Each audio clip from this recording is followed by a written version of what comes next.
Leaders of countries that account for more than a quarter of the global economy are set to meet in South Africa.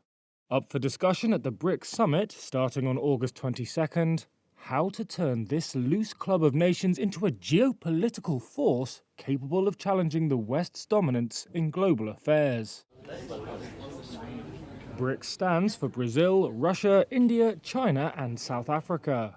The leaders of those countries will be in physical attendance, with one notable exception. That's Russian President Vladimir Putin, who faces an international arrest warrant over alleged war crimes in Ukraine, though he is expected to attend virtually. Few details have emerged about what BRICS leaders plan to discuss. However, expansion is expected to be high on the agenda. Some 40 nations have shown an interest in joining, either formally or informally, officials have said, including Saudi Arabia, Argentina, and Egypt. However, there could be tensions.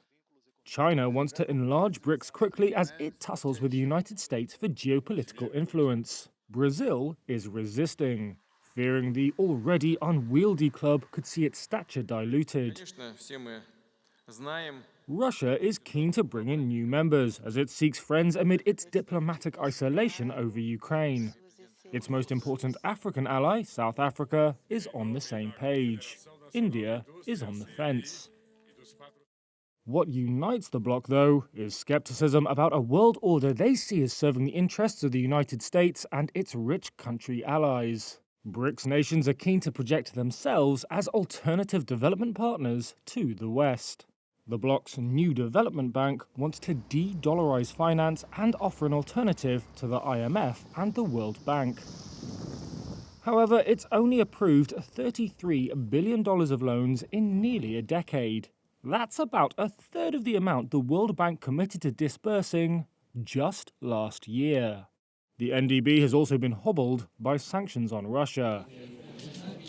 South African officials say talk of a BRICS currency, mooted by Brazil earlier this year as an alternative to dollar dependence, is off the table.